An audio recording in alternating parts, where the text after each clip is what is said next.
prepare ako ng para sa Tignan natin yung ating pandan base. Magamit lang tayo ng half teaspoon para pampalasa. So instead na vanilla yung gagamitin, pandan yung ginamit ko. Ayan siya. Sige, kulay na yun. Masarap pandan.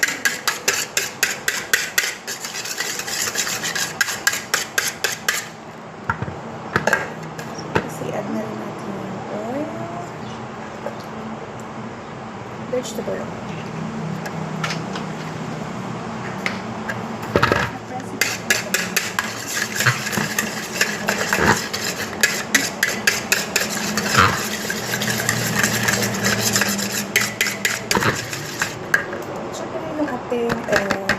Cake flour at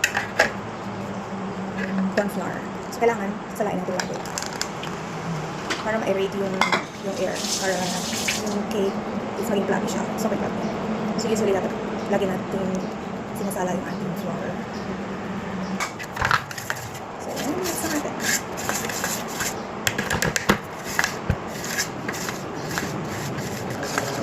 Okay. So, huwag din natin yung mix. Itabi muna natin siya.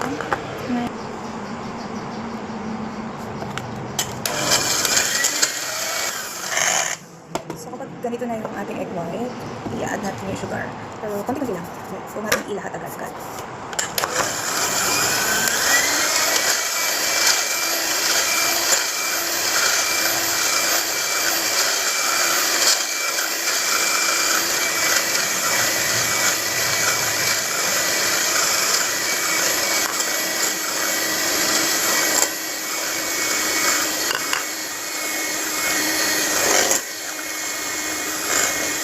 So, pag ganito na siya, soft pick na yung nirang natin. So, pwede na natin i-mix ngayon dito sa aking butter. So, ayan, bali na ihagit na yung kalahati ng nirang dito sa butter. So, ihagit na natin. So, plug na natin sila. So, guys, nga pala. So, pag maghahalo kayo, huwag natin i-overmix yung butter. Tsaka, ang gamitin nyo is yung ganito. So, i-mix natin siya ng very slow.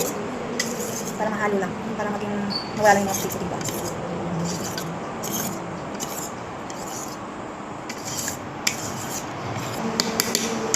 So, gano'n lang.